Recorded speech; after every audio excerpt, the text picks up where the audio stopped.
जय Hind everyone. So I hope आप सभी अच्छे होंगे, स्वस्थ होंगे, मस्त होंगे और अपनी पढ़ाई में व्यस्त होंगे। तो आज फिर से हम हाजिर हैं आपके सामने एक और नया टॉपिक लेके, जिसका नाम है ट्रायंगल्स यानी त्रिभुज। तो ये हमारा एचपी पुलिस में नया टॉपिक ऐड हुआ है, पहली बार ऐड हुआ है और इसको देखेंगे कि कैसे कैसे कौन से क्वेश्चंस हमसे एचपी पुलिस में एचपीपीएससी इस टॉपिक से पूछ सकता है। तो सभी कंसेप्ट को कवर करेंगे। आप हमारे साथ एक एक कंसेप्ट को अच्छे से देखिएगा और समझिएगा, जिससे आपका क्वेश्चन जो है एग्ज़ाम में ना रुके।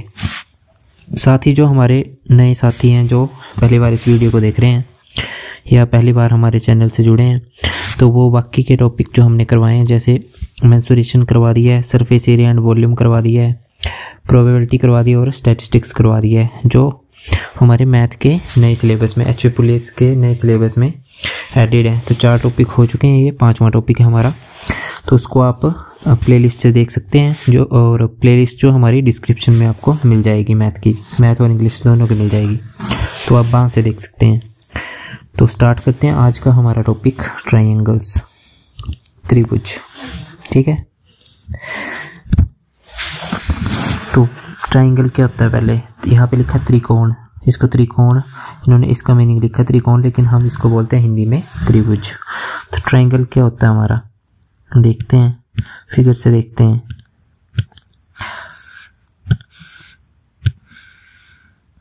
ये देखिए, ये आ गया हमारा ट्रायंगल। जैसे हमने कोई 3 पॉइंट लिए मान लो, ठीक है, यहाँ पे, यहाँ पे, यहाँ पे। अब इन तीनों पॉइंटों को मैंने बोला कि मिला दो।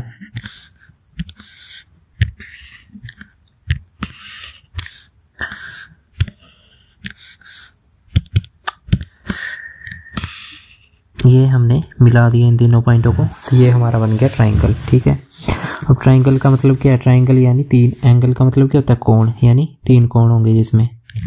अब यहाँ पे क्या होंगे? 3 कोण होंगे हमारे, जैसे देखो 1, 2 और 3। समझ गए?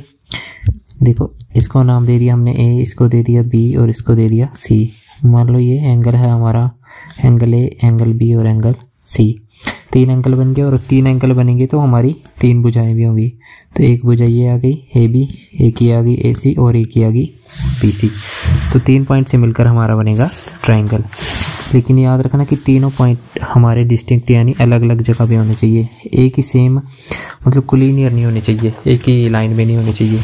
जैसे मान लो मैंने आपको दिया यहाँ पे एक पॉइंट, यहाँ पे एक यहाँ पे और एक यहाँ पे। अब मैंने बोला कि ट्रायंगल बनाओ, तो ट्रायंगल नहीं बन सकता, यहाँ पे सिर्फ एक लाइन बन सकती है, क्योंकि मैंने एक पॉइंट यहाँ पे दिया था, एक यहाँ पे और एक यहाँ पे। तो यहाँ पे हमारा ट्रायंगल किसी भी तरीके से पॉसिबल नहीं कि हम एक ट्रायंगल यानी एक त्रिभुज बना दें। तो आपको कभी भी क्वेश्चन आएगा एग्जाम में कि हमारे पास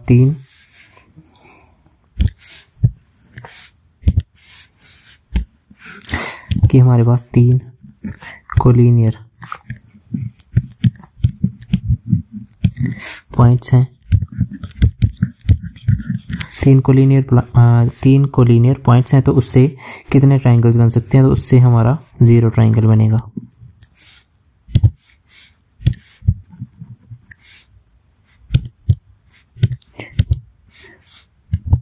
तो उससे हमारा क्या बनेगा? 0 ट्रायंगल। यानी एक भी त्रिभुज हमारा 3 कोलिनियर मैंने बता दी कि एक ही लाइन पे होंगे, जैसे 1, 2, 3 यहाँ पे, इससे सिर्फ लाइन ड्रॉ कर सकते हो आप। और कोलिनियर को हम बोलेंगे सरेखीय।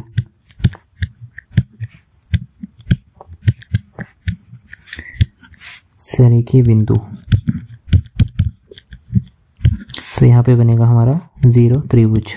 3 सरेखीय बिंदु देंगे तो हमारा 0 त्रिभुज, यानी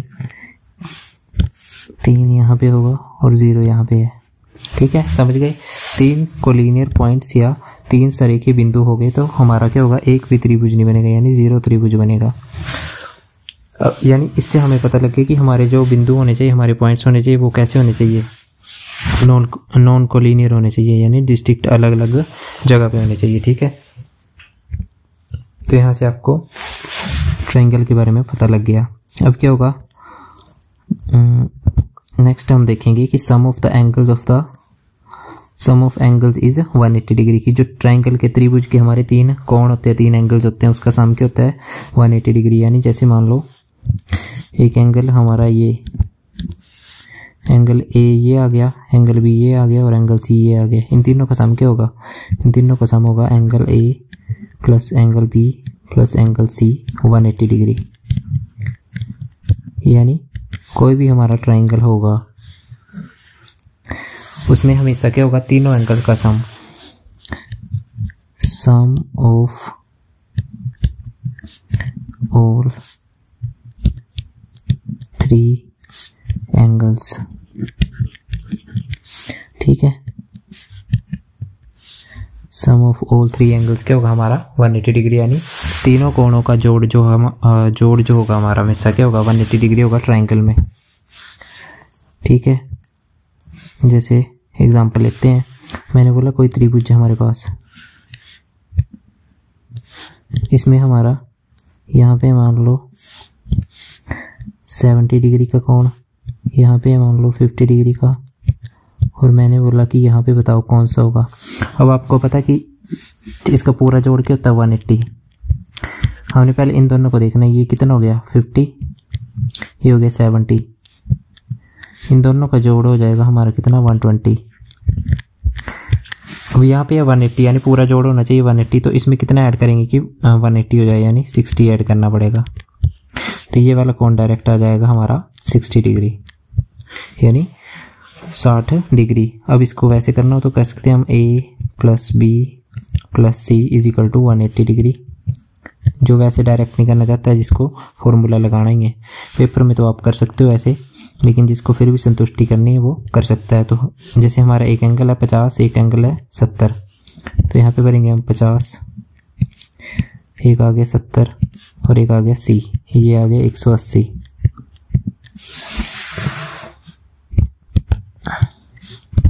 अब नेक्स्ट होगा, ये हो गया 120 plus C is equal to 180 degree.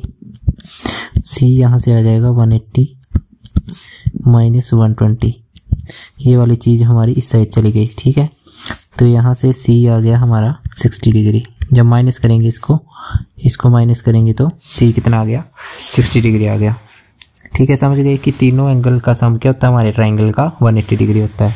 तो क्वेश्चन आ जाए तो आप सीधे इसको 180 मार देना। अब देखते हैं type of triangle based on angles. अब देखिए ट्राइंगल जो है दो, जैसे इंग्लिश में क्या लिखा है हमने ट्राइंगल्स लिखते हैं और हिंदी में लिखते हैं हम त्रिभुज। भुज का मतलब क्या होता है भुजा, यानी साइड। तो हम दोनों तरह से इसको क्या करते हैं बांटते हैं, यानी एक एंगल के बेस पे बांटते हैं और एक कोणों के आधार पे, और एक कोणों के आधार पे और एक बांटते हैं हम भुजा के आधार पे यानी साइड के बेस पे। तो पहले हम देखेंगे कोणों के आधार यानी एंगल के बेस पे। तो यहाँ पे लिखा है कि there are 3 type of triangles, यानी त्रिभुज 3 प्रकार के होते हैं। कौन कौन से, एक्यूट एंगल ट्राइंगल यानी न्यून कोण त्रिभुज। नेक्स्ट आता है राइट एंगल ट्राइंगल यानी सम कोण त्रिभुज। नेक्स्ट आता है ऑब्ट्यूस एंगल ट्राइंगल यानी अधिक कोण त्रिभुज। इसको हम बृहत कोण त्रिभुज भी बोलते हैं, बृहत कोण त्रिभुज भी बोलते हैं। अब देखते हैं हमारा पहला ट्राइंगल यानी पहला त्रिभुज न्यून कोण त्रिभुज यानी एक्यूट एंगल ट्राइंगल। इसमें क्या होगा, हमारे सभी एंगल जो 90 से छोटे होंगे और 0 डिग्री से बड़े होंगे। 0 का नहीं होगा कोई भी एंगल, तो 0 से बड़े और 90 से छोटे होंगे। तो इसमें क्या एंगल ले सकते हैं हम, जैसे ये ट्राइंगल है मान लो, इसमें क्या एंगल ले सकते हैं, यहाँ पे लिख देते हैं। इसमें ये वाला एंगल होगा हमारा 60 मान लो, ठीक है। इसको मान लो ये हो जाएगा हमारा 50 और ये हो जाएगा हमारा 70, ठीक है। तो तीनों कोण हमारे क्या 90 से छोटे हैं। 60 भी 90 से छोटा है, 50 भी 90 से छोटा है, 70 भी 90 से छोटा है। यानी समझ गए आपकी एक्यूट एंगल ट्राइंगल में क्या होता है, हमारा न्यून कोण त्रिभुज जो होता है उसमें क्या होता है, सभी एंगल्स ऑल एंगल्स 90 यानी 90 से कम के होते हैं सभी एंगल्स। सभी कोण हमारे क्या होंगे 90 डिग्री से कम होंगे। नेक्स्ट आता है हमारा राइट एंगल ट्राइंगल सम कोण त्रिभुज। अब इसमें क्या होगा, एक एंगल 90 डिग्री का, कोई भी एक एंगल हमारा क्या होगा 90 डिग्री का होगा। देखने में ये ऐसा होता है, ठीक है, परपेंडिकुलर, इसको बोलते हैं परपेंडिकुलर। दोनों लाइनें एक दूसरे के परपेंडिकुलर है। यहाँ पे बनेगा हमारा 90 का कोण, ये वाला हमारा कुछ भी हो सकता है और ये वाला भी हमारा कुछ भी हो सकता है, लेकिन होंगे क्या, इन दोनों का सम क्या होगा, जैसे एंगल ए प्लस सी होगा हमारा 90। क्यों होगा, क्योंकि एक एंगल हमारा ये वाला ऑलरेडी कितना 90 है, हम 2 एंगल बचे, टोटल हो सकता है हमारा 180। तो 90 तो हमारा यहाँ पे ख़त्म हो गया, बचा कितना 90। तो इन दोनों का सम ए और सी का सम कितना होगा, 90 डिग्री होगा। समझ गए। कभी भी बोले कि किसी ट्राइंगल का एक एंगल 90 डिग्री है तो उसमें क्या होगा हमारा, राइट एंगल ट्राइंगल होगा वो, यानी समकोण त्रिभुज होगा। नेक्स्ट हमारा ऑब्ट्यूस एंगल्ड ट्राइंगल यानी अधिक कोण त्रिभुज या बृहत कोण त्रिभुज। बृहत कोण त्रिभुज, तो इसमें क्या होगा, एक एंगल हमारा 90 से बड़ा होगा, यानी एक कोण जो होगा हमारा 90 डिग्री से ज़्यादा होगा। ठीक है, ये दिखने में ऐसा होगा, आपको खुद ही पता लग रहा है कि एक एंगल क्या है हमारा, जैसे ये वाला है। ठीक है, कितना बड़ा एंगल बन रहा है ये, तो इसको मान लो 110 डिग्री का एंगल बन रहा है ये, तो ये 90 से बड़ा हो गया। ठीक है, 90 से क्या हो गया, बड़ा हो गया ये वाला एंगल। तो ये हमारा ऑब्ट्यूस एंगल ट्राइंगल यानी अधिक कोण त्रिभुज या फिर बृहत कोण त्रिभुज बन गया हमारा। तो इसमें बाकी 2 एंगल क्या हो सकते हैं, मैंने बोला एक 110 है, तो ये 40 मान लो और ये 30। ठीक है, तो ये भी आपको पता लग गया कि ऑब्ट्यूस एंगल ट्राइंगल अधिक कोण त्रिभुज, राइट एंगल ट्राइंगल यानी समकोण त्रिभुज और एक्यूट एंगल ट्राइंगल यानी न्यून कोण त्रिभुज। नेक्स्ट अब देखते हैं हम क्वेश्चंस इसके ऊपर। तो बोला कि 2 angles of a given triangle are 55 degree and 65 degree, what is the third angle of triangle. Triangle बना लेते हैं। यहाँ पे इन्होंने बोला कि एक एंगल है हमारा मान लो 55 और एक एंगल है 65। अब बोला कि ये वाला एंगल कितना होगा, थर्ड एंगल। अब इसको जोड़ लो पहले 55 और 65 को, कितना आ गया 10 और ये आ गया 12, 120 बन गया ये। तो तीसरा एंगल क्या आ जाएगा 60 डिग्री, क्योंकि हमारा यहाँ पे 120 बन गया, टोटल सम कितना होता है 180 होता है, तो ये आ गया हमारा 60 डिग्री। जिसको पता नहीं लगा वो यहाँ पे देखे। इन्होंने बोला कि 2 एंगल कितने हमारे ट्राइंगल के, तीनों एंगल का सम क्या होता है, मान लो ए प्लस बी प्लस सी, ये होता है हमारा 180 डिग्री। तो अब आप बोलोगे कि 180 डिग्री तो है, तो अब इसका क्या करें। अब इन्होंने बोला 2 एंगल दिए हैं यहाँ पे, हमें मान लो कोई भी 2 एंगल दिए हैं, तो हमने कर दिया 55 plus 65 plus C is equal to 180 degree. अब यहाँ से ये हो गया 120 plus C is equal to 180, यहाँ से सी आ गया 180 माइनस 120, तो सी आ गया हमारा कितना 60 डिग्री। समझ गए। ऐसे भी कर सकते हो और ऐसे, अगर टाइम बचाना तो आप यहाँ पे सामने दिख रहा है आपको कि 2 एंगल कितने हमारे, 2 एंगल का सम 120 हो रहा है, तो तीसरा एंगल कितना हो जाएगा हमारा 60 डिग्री। नेक्स्ट आ गया हमारा इन अ ट्राइंगल ABC। जैसे हिंदी में भी बता देता हूँ मैं, यहाँ पे हिंदी में नहीं बताया कि किसी दिए गए त्रिभुज में 2 कोण है हमारे 55 और 65। ये आप समझ जाओगे त्रिभुज का तीसरा कोण क्या है। तो वैसे हमने एंगल सम प्रॉपर्टी से निकाले, यानी तीनों एंगल का जोड़ जो होता है उससे निकाल लिया हमने। यहाँ पे है एक त्रिभुज ABC में कोण B 70 डिग्री है, कोण A 40 डिग्री है, कोण C हमें फाइंड आउट करना है। यानी in a triangle ABC angle B 70 degree है, एंगल A 40 डिग्री है और एंगल C फाइंड आउट करना हमें। तो फिर से ट्राइंगल लेते हैं एक, यहाँ पे ABC दे देते हैं नाम, A B और C। तो हमारे कौन कौन से एंगल दिए हैं, हमें बोला एंगल B 70 है, तो ये हमें दिया है 70 डिग्री। हमें बोला एंगल A 40 है, तो ये हमें दिया है 40 डिग्री, और ये एंगल C फाइंड आउट करना है हमें। तो ये देखो 70 और 40 कितने हो गए हमारे 110। अब 110 हो गए, टोटल होता है हमारा ट्राइंगल का 180। कितना बच गया, 110 में कितने जोड़ेगी 180 हो जाए तो 70 जोड़ेंगे, यानी ये वाला एंगल भी कितना हो जाएगा हमारा, एंगल C भी हमारा हो जाएगा 70 डिग्री। जैसे फिर से इसको दूसरे तरीके से करते हैं कि A plus B plus C 180 degree है। अब एंगल A बोला 40 डिग्री, एंगल B बोला 70 डिग्री और एंगल C हमें फाइंड आउट करना है। Sorry angle C find out करना, और यहाँ पे होगा हमारा 180 डिग्री। यहाँ से हमारा ये हो गया 110 plus C is equal to 180। यहाँ से सी क्या आ गया हमारा 180 माइनस 110, तो यहाँ से सी हो गया हमारा 70 डिग्री। समझ गए? फिर से भाई वैसे हो जाएगा, आप समझ जाओगे, इतना तो समझ ही जाओगे कि यहाँ पे 70 दिए, यहाँ पे 40, टोटल होगा 180, तो ये कितना बच गया 70 बच गया। अगला क्वेश्चन हमारा, in a triangle A B C measure of angle A is 90 degree, angle B is given as 30 degree, the triangle is of which type. कि एक त्रिभुज ए बी सी में कोण ए जो हमारा 90 डिग्री का है, कोण बी 30 डिग्री का है, तो त्रिभुज किस प्रकार का है। अब मैंने बोला कि कभी भी आपको एक कोण दे दे 90 डिग्री का, तो हमेशा होता है वो हमारा समकोण, समकोण यानी राइट एंगल। तो ये हो गया हमारा ऑप्शन बी। ठीक है, ऐसे आपको डायरेक्ट स्टेटमेंट बेस्ड क्वेश्चन भी आ सकता है।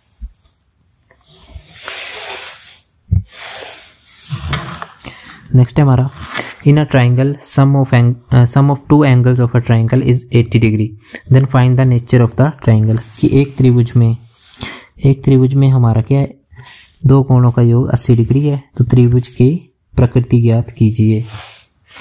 अब इसके लिए हमें क्या तीसरा एंगल फाइंड आउट करना पड़ेगा।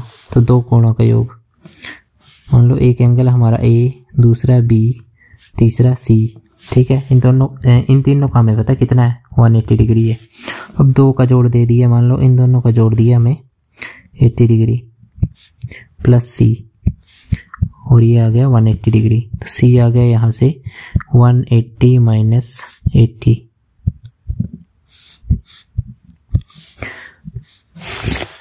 सी आ गया 180 माइनस 80, तो सी यहाँ से आ जाएगा हमारा 100 डिग्री। अब इससे क्या पता चल रहा है हमें कि एक एंगल हमारा 90 से क्या हो गया, बड़ा हो गया। 90 छोटा और 100 हमारा बड़ा है। तो यहाँ से हमें पता लग रहा है कि ये कौन सा ट्राइंगल हो सकता है, ये हो सकता है हमारा ऑब्ट्यूस यानी बृहद कोण त्रिभुज। तो ये हो गया हमारा ऑब्ट्यूस एंगल ट्राइंगल। नेक्स्ट है हमारा, कंसीडर द स्टेटमेंट, कथनों पर विचार कीजिए। यहाँ पे दो स्टेटमेंट दिए हमें, तो हमें बताना कि कौन सा सही है। ऐसे भी क्वेश्चन आ सकते हैं आपके HPPSC जो काफ़ी क्वेश्चंस पूछता है ऐसे।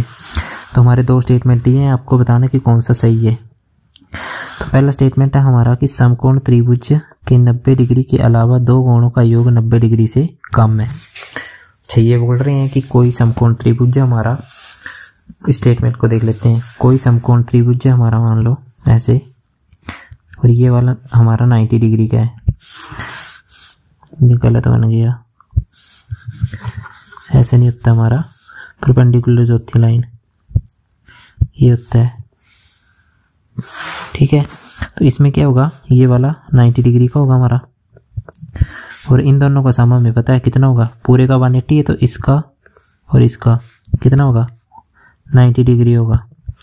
लेकिन ये क्या बोल रहे हैं कि 90 डिग्री से कम है, कम नहीं हो सकता 90 डिग्री से, 90 डिग्री ही होगा। तो 90 डिग्री ही होगा, तो ये स्टेटमेंट क्या हो गई, गलत।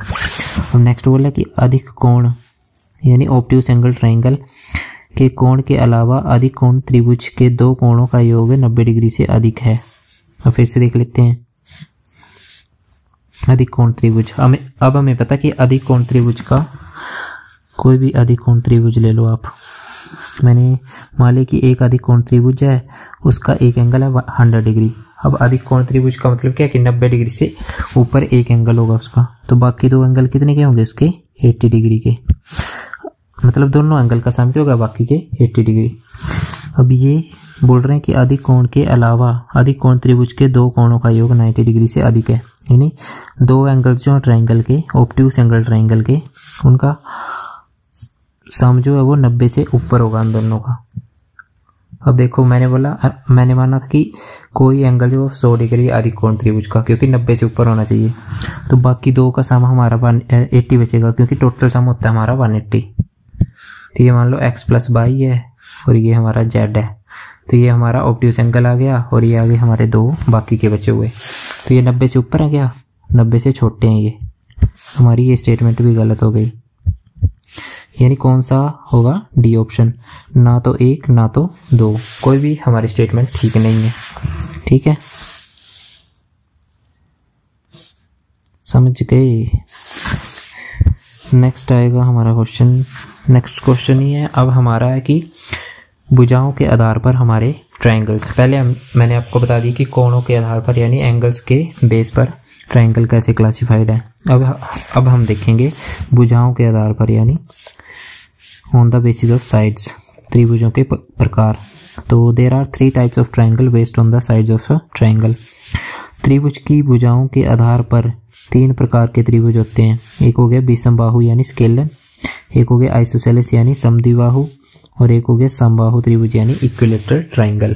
अब तीनों को हम बारी बारी से देखेंगे। तो पहला आ गया हमारा स्केलन ट्रायंगल यानी विषमबाहु त्रिभुज। अब इसमें क्या होता है? ऑल साइड्स आर अनइक्वल, सभी भुजा असमान है यानी सभी भुजा जो है इसकी अलग अलग होंगी। जैसे इसी में देख लेते हैं कि ये मान लो 10 है, ये 5 है, और ये कितनी हो जाएगी? 5 6 11, ये मान लो 6 है। ठीक है, तो सभी क्या होगी? अलग अलग होगी ना, मान लो ऐसे बोल रहा हूँ मैं, तो सभी क्या होगी? अलग अलग होगी। तो यानी इसकी सभी भुजाएं क्या होती हैं? अलग अलग होती हैं। वैसे देखना हो हमने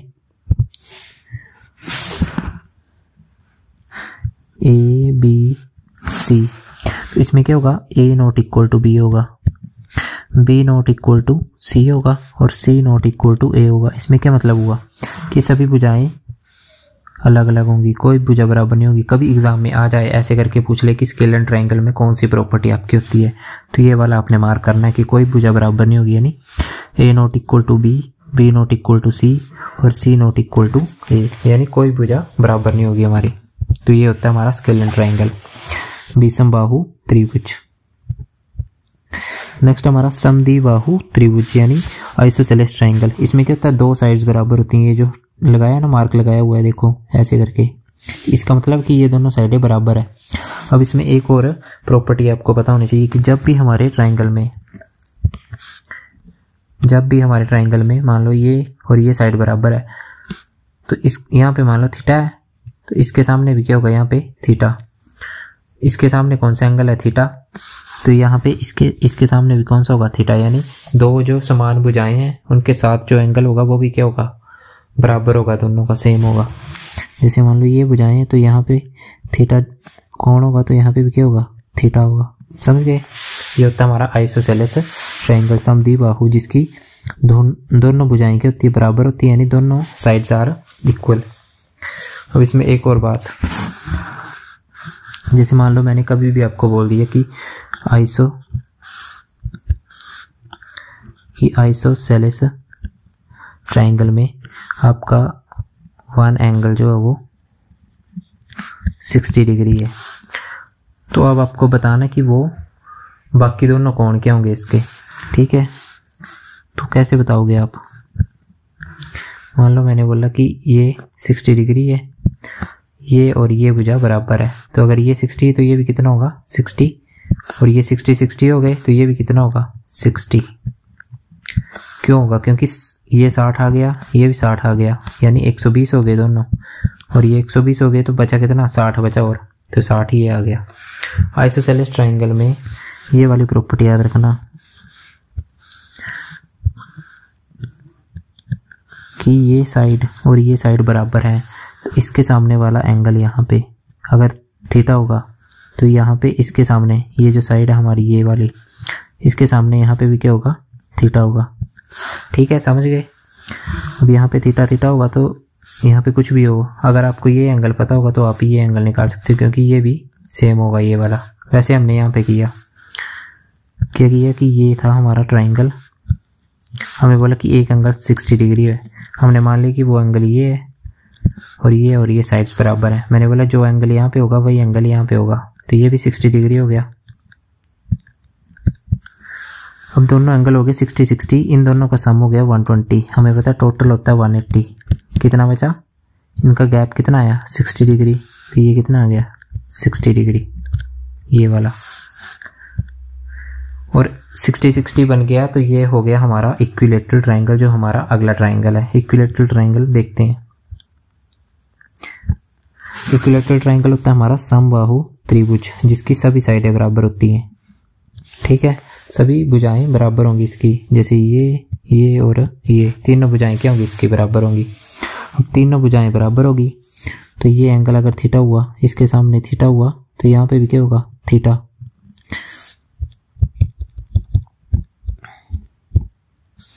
यहाँ पे थीटा है तो यहाँ पे भी होगा थीटा और यहाँ पे भी थीटा, क्योंकि तीनों भुजाएं बराबर है, यानी तीनों एंगल, तीनों साइडें बराबर होंगी ऑल, और होगा हमारा ऑल एंगल्स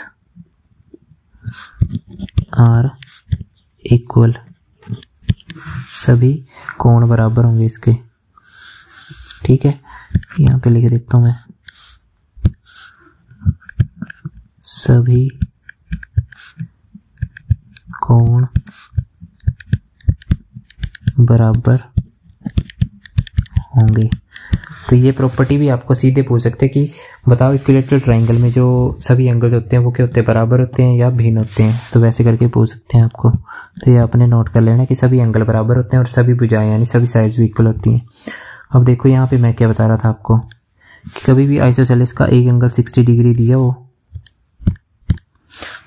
कभी भी आइसोसेलेस यानी समद्विबाहु का कोई भी एंगल 60 डिग्री दिया हो, एक एंगल 60 डिग्री दिया हो, तो वो ट्रायंगल हमेशा क्या होता है हमारा इक्विलैटरल ट्रायंगल होता है, यानी समबाहु त्रिभुज होगा।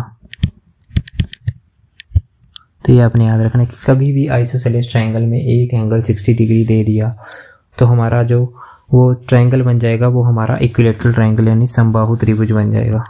ठीक है, तीनों ट्रायंगल समझ गए। आपको फिर से रिवाइज करा देता हूँ मैं।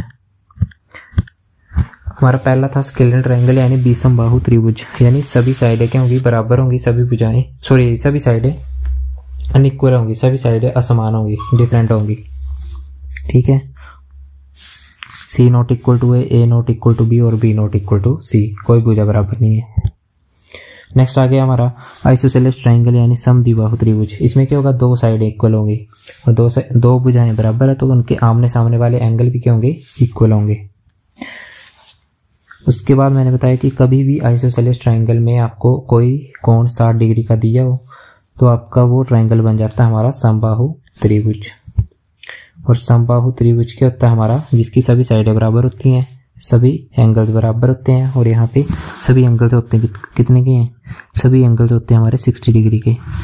ठीक है, यानी एंगल A होगा 60 डिग्री का, एंगल B भी होगा 60 का और एंगल C भी होगा 60 का। इसमें सभी एंगल्स बराबर होते हैं, 60 के होते हैं यानी इक्विलैटरल ट्रायंगल में, ये भी याद रखना है। तो क्वेश्चन पे चलते हैं। In a triangle ABC the side AB is equal to 6 cm, BC is equal to 6 cm and AC is equal to 11 cm. Then the triangle is, बोला एक त्रिभुज ABC में भुजा AB 6 सेंटीमीटर है, BC 6 सेंटीमीटर है और AC 11 centimetre है। तो त्रिभुज क्या है, अब देखिए दो साइडें बराबर दे दी है, दो साइडें क्या दे दी है बराबर दे दी है हमें पता है, और तीसरी साइड नहीं है बराबर। तो हमें पता है दो साइडें बराबर होगी तो कौन सा होगा, समद्विबाहु यानी आइसोसेलेस ट्रायंगल। अब देखते हैं विषमबाहु त्रिभुज का। हमने ये पढ़ा हुआ पहले शायद इसमें मेंसुरेशन में पढ़ा, जी हाँ, तो मेंसुरेशन में पढ़ा, तो यहाँ पे भी देख लेते हैं एक बार कि विषमबाहु त्रिभुज का एरिया क्या होता है हमारा, और पेरीमीटर होता है हमारा सभी परिधि या फिर परिमाप। तो सभी भुजाओं को जोड़ देंगे, वो होता है हमारा पेरीमीटर। और एरिया होता है हमारा S into S minus A S minus B S minus C, जिसको बोलते हैं हम हीरोन्स फॉर्मूला। S होता है हमारे यहाँ पे A plus B plus C upon 2 यानी सेमी पेरीमीटर, इसको बोलते हैं अर्ध परिमाप। ठीक है, इसको हम क्वेश्चन पे अप्लाई करते हैं। अब देखो ये दी है हमारे ट्रायंगल की तीन साइड, मान लो एक दी है A 122, B दी है हमारी 120 और C दी है 22। अब इनको जोड़ लेते हैं और इनका परिमाप निकालते हैं। तो परिमाप आ गया हमारा, S निकाल लेते हैं यहाँ से, इन तीनों को जोड़ेंगे 122 प्लस 120 प्लस 22। इसमें पूछा क्या हमें कि इनका त्रिभुज का क्षेत्रफल निकालना, और हमने क्षेत्रफल का एरिया पढ़ लिया अभी। कैसे निकालते हैं, इस फॉर्मूले को लगा के। इसके लिए हमें चाहिए S कैसे निकालते हैं, हम सभी साइड्स को जोड़ देंगे, अपॉन में 2 कर देंगे। तो ये जोड़ के कितना आ जाएगा हमारा 264 ही आएगा। तो 264/2 हो जाएगा हमारा कितना, 132। तो ये आ गया हमारा सेमी पेरीमीटर। इसको फॉर्मूले में अप्लाई कर देते हैं। फॉर्मूला हमारा S minus A, S minus B, S minus C root के अंदर। तो अब रूट के अंदर हो जाएगा हमारा S आ गया 132 इंटू में 132 माइनस 120, फिर आ गया इंटू में 132 माइनस 22, और उसके बाद आ गया इंटू में 132 माइनस 100 कितना, 22 होगा। ठीक है, तो यहाँ से ये निकल जाएगा हमारा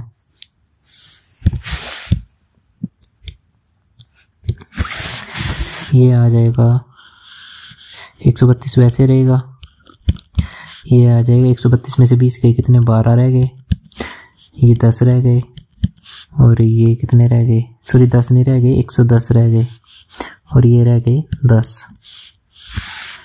अब आगे देखते हैं कि इसको कैसे सॉल्व करेंगे हम।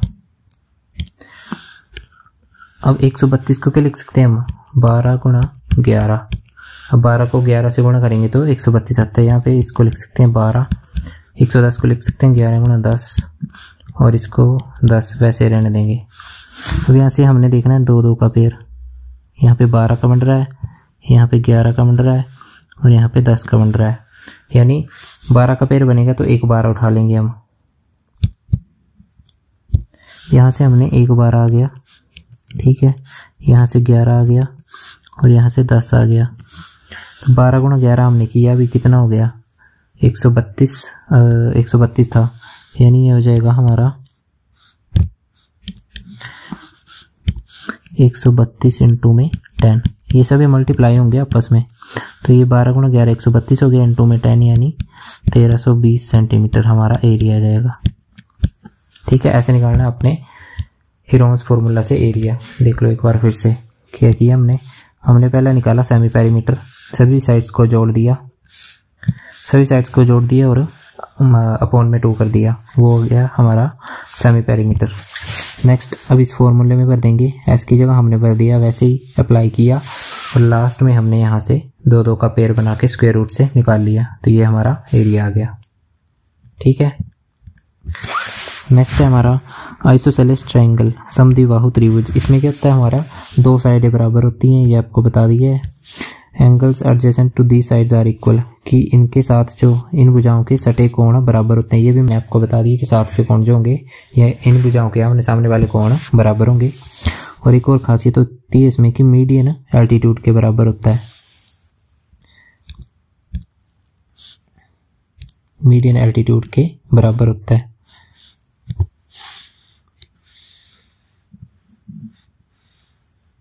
ये मान लो हमारा क्या है, आइसोसेलेस ट्रायंगल है। इसमें क्या होगा, मीडियन होता है जो इस भुजा को क्या कर देता है, 2 बराबर हिस्सों में डिवाइड कर देता है। ठीक है,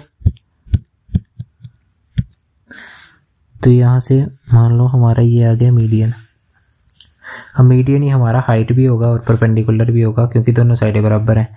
तो एल्टीट्यूड यानी ऊंचाई, तो यही हमारा मीडियन है, और यही हमारा क्या है, हाइट है, यानी ऊंचाई।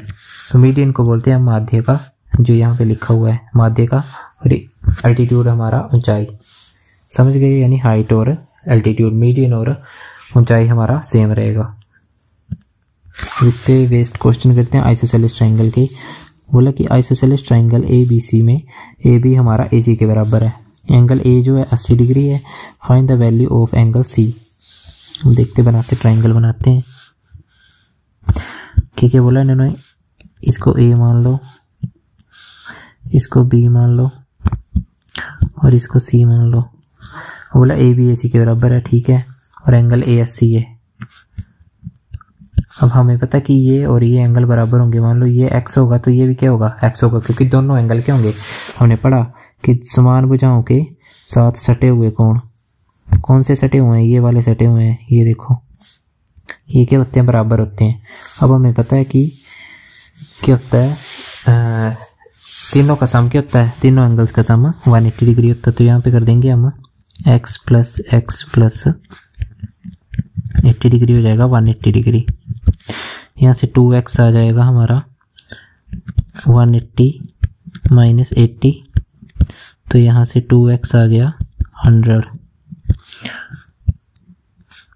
और x आ गया हमारा 100/2 यानी 50 डिग्री।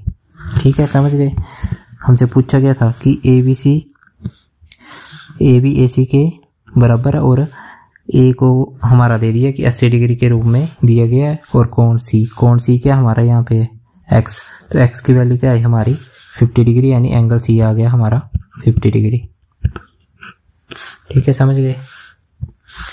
नेक्स्ट आ गया हमारा the median of an isosceles triangle ABC is given as 12 centimetre and one of the two equal sides is 13 centimetre. Find the area of the triangle.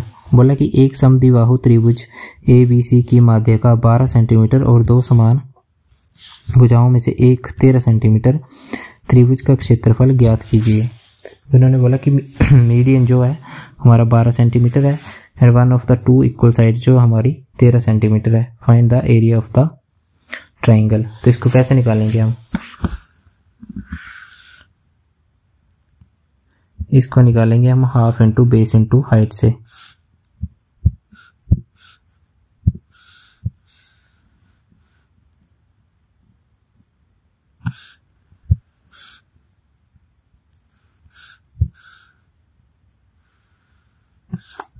ये आ गया हमारा मीडियन का हाइट दिया ना हमें, माध्य का 12 दिए और ये दिया हमें 13 और ये भी दिया 13। अब यहाँ पे कंफ्यूज हो जाओगे, इसको अलग लिखते हैं। ये हमारा कितना 12 मीडियन हमारा, और ये हमारा 13, ये दोनों बराबर हैं बोला। अब पूछा एरिया ऑफ ट्राइंगल यानी ट्राइंगल का क्षेत्रफल पूछा है। अब हमें पता है कि मीडियन ही हमारा हाइट है, परपेंडिकुलर है, तो यहाँ पे क्या बन जाएगा हमारा परपेंडिकुलर बन जाएगा। अब ये 12 और ये 13 है। नेक्स्ट में दिखाता हूँ आपको इसको अच्छे से।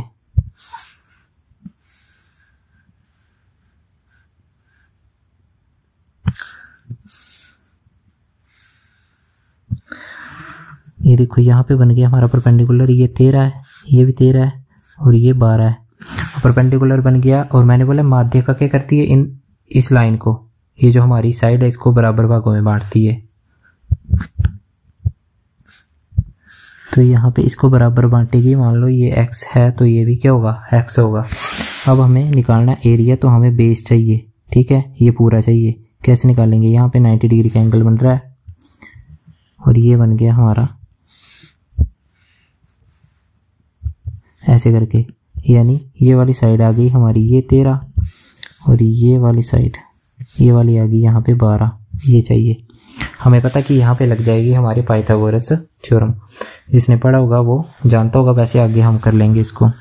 इसमें क्या होता है, इसमें होता है हमारा कि परपेंडिकुलर का स्क्वायर जो होता है हमारा बेस के स्क्वायर के जोड़ के बराबर, परपेंडिकुलर का स्क्वायर और बेस का स्क्वायर जो इन दोनों को जोड़ के हमें हाइपोटेन्यूज का स्क्वायर मिलता है। ये होती है हमारी हाइपोटेन्यूज, ये होता है परपेंडिकुलर, ये होता है हमारा बेस। इन दोनों का स्क्वायर करेंगे तो ये इसके स्क्वायर के बराबर आएगा। यानी क्या दिया हमें, 12 का square plus X square is equal to 13 का स्क्वायर। तो यहाँ से 144 प्लस एक्स स्क्वायर हो जाएगा हमारा 169। यहाँ से क्या आ गया, एक्स स्क्वायर आ गया 169 माइनस 144, ये आ गया 25। यहाँ से x आ गया √25, तो x आ जाएगा हमारा 5। ठीक है, तो यहाँ से x की वैल्यू क्या मिलेगी हमें 5, यानी ये 5 है, ये भी 5। पूरा कितना हो जाएगा, ये बेस पूरा कितना हो गया हमारा 10। अब हमने मेंसुरेशन में पढ़ा कि हमारा इसका ट्राइंगल का बेस अगर दिया हो, जैसे बेस 10 दिया है और हाइट दी है हमें 12, तो हम निकाल सकते हैं इसका एरिया। कैसे, half into base into height से। तो ये हो गया 10 इंटू 12 ये 5 और एरिया जाएगा 12 5 जा 60 सेंटीमीटर स्क्वायर एरिया आ गया हमारा। ठीक है, इसको दोबारा देख लेना एक बार, अच्छा क्वेश्चन आ सकता है आपके एग्जाम में, इंपॉर्टेंट है। तो यहाँ पे क्षेत्रफल निकालना था हमें दिया था माध्य का। अब हमें पता है माध्य का 2 बराबर हिस्सों में बांट देती साइड को, हमने यहाँ पे बांट दिया कि ये वाली साइड यहाँ तक, इस पॉइंट तक x है तो यहाँ भी आगे x होगी, बट गई ना, बराबर हिस्सों में बटेगी x और x में। उसके बाद माध्यिका की लेंथ है 12 और एक इक्वल साइड दी थी 13, तो ये हो गई 13, ये भी हो गई 13। उसके बाद क्या हुआ, यहाँ से हमने निकाल लिया इसको, कहाँ बनाया ट्रायंगल, ये यहाँ पे ये हमने देख लिया कि ये वाली साइड हमारी परपेंडिकुलर 12 आ रही है और हाइपोटेन्यूज 13 आ रही है। हमने पाइथागोरस लगा के ये साइड निकाल ली, तो ये आ गई हमारी 5। अगर ये 5 है तो ये भी कितनी होगी 5, क्योंकि x है, दोनों x है। अब ये पूरा हो गया 10, बेस मिल गया 10, हाइट मिल गई 12। हमें पता है जब भी बेस हाइट दिया हो तो एरिया निकाल सकते हैं, half into base into height. यहाँ से हमने फॉर्मूला पुट किया, हमारा आंसर आ गया। ठीक है, तो यहाँ पे आपको क्या करना है, ये चीज़ पढ़ लेनी, आगे हम इसको पाइथागोरस को फिर से एलाबोरेट कर देंगे जब ये आगे हम इसमें ट्रायंगल वाले सेक्शन में देखेंगे प्रॉपर्टीज़ में। नेक्स्ट आ गया हमारा इक्विलेटरल ट्रायंगल यानी समबाहु त्रिभुज। इसमें क्या होता है, सभी साइडें बराबर होती हैं, पढ़ लिया। सभी एंगल 60 डिग्री के होते हैं, ये भी पढ़ लिया। मीडियन, जैसे आइसोसेलेस ट्रायंगल में क्या होता है, समद्विबाहु में मीडियन एल्टीट्यूड यानी ऊंचाई के बराबर होता है, वैसे ही यहाँ पे भी माध्यिका ऊंचाई के बराबर होती है। एल्टीट्यूड आ गया हमारा यहाँ पे, अगर हमने ऊंचाई का यहाँ पे निकालना हो, अगर साइड दी हो ट्रायंगल की और ऊंचाई निकालनी हो तो ये फॉर्मूला लगता है हमारा। ठीक है, √3/2a। अगर निकालना हो एरिया, साइड दी हो तो हमारा लगता है ये √3/4a²। ठीक है, समझ गए। अब ये फॉर्मूले आपको याद होने चाहिए, तभी आप अच्छे से इसको अप्लाई कर सकते हैं। अब इसको अप्लाई करते हैं क्वेश्चन में। बोला कि इक्विलेटरल ट्रायंगल ABC है, उसमें एक साइड 15 सेंटीमीटर है, फाइन एंगल है। एक समबाहु त्रिभुज ABC में एक भुजा 15 सेंटीमीटर है। वैसे जरूरत नहीं इसको बनाने की, लेकिन देखो समबाहु त्रिभुज एक साइड दी है यानी सभी साइडें बराबर होंगी, यानी सभी साइडें 15, और एंगल भी सब इसमें क्या होता है, समबाहु में सभी 60 डिग्री के। तो इसका आंसर तो वैसे ही क्वेश्चन में दिया हुआ समबाहु त्रिभुज है तो 60 डिग्री हो जाएगा इसका आंसर। एंगल ए कितना होगा हमारा, 60 डिग्री। नेक्स्ट है, one of the sides of an equilateral triangle is 12 centimetre, find the area of the triangle. एक समबाहु त्रिभुज की भुजाओं में से एक को 12 सेंटीमीटर के रूप में दिया गया है, तो त्रिभुज का क्षेत्रफल ज्ञात कीजिए। अब इसमें बोला कि ट्रायंगल, इक्विलेटरल ट्रायंगल की साइड यानी ए दे दिया 12 और क्षेत्रफल पूछा हमसे। ठीक है, क्षेत्रफल का एरिया क्या होता है, √3/4a²। अब इसमें पुट कर देंगे हम। ठीक है, √3/4a² यानी √3/4 इंटू a² यानी 12 का स्क्वायर, इसको लिख सकते हैं हम 12 इंटू 12। तो ये 4 3 12 हो जाएगा और ये 12 3 36 और ये रूट वैसे रहेगा, तो ये आ गया हमारा 36√3 सेंटीमीटर स्क्वायर। इसको हमने पिछले मेंसुरेशन में भी किया हुआ है, वैसे आप समझ ही जाओगे इसको, ये वाली चीज़ नहीं पढ़ी होगी आपने। ठीक है, इसका भी क्वेश्चन बता देता हूँ, इसमें बता देता हूँ जो साइड दी है, ये एल्टीट्यूड, जैसे साइड दी है ना हमें 12, एरिया 12, तो इन्होंने बोला एल्टीट्यूड यानी ऊंचाई क्या होगी, तो √3/2a कर देंगे, यानी √3/2a कितना हमारा 12, तो 2 6 12 और ये हो गया 6√3 सेंटीमीटर। ये आ गया हमारा आंसर। तो ये था हमारा ट्रायंगल का बेसिक, अब स्टार्ट किया हमने। आगे इसकी प्रॉपर्टीज देखेंगे और जहाँ से क्वेश्चन हमारे बन सकते हैं, आई थिंक 1 क्लास या 2 में ये कवर हो जाएगा आपका पूरी तरह से। तो वैसे ही इसको रिवाइज करते रहें और अच्छे से करेंगे तो इससे क्वेश्चन आपका नहीं अटकने वाला है, क्योंकि बिल्कुल आसान से इसमें क्या कॉन्सेप्ट्स हैं। आप सभी इसको देख सकते हैं कि क्या हमने मतलब बेसिक किया भी तो ये, लेकिन जो नेक्स्ट क्लासेस आएंगे उसमें अच्छी प्रॉपर्टीज़ हैं, तो आपको इसको रिवाइज करके चलना है, क्योंकि इससे ही रिलेटेड होंगी वो प्रॉपर्टीज़। तो जहाँ पे भी आपको डाउट होगा वो आप कमेंट कर सकते हैं और हमें बता सकते हैं। तब तक के लिए शुक्रिया। शेयर करें, सब्सक्राइब करें और सपोर्ट करें।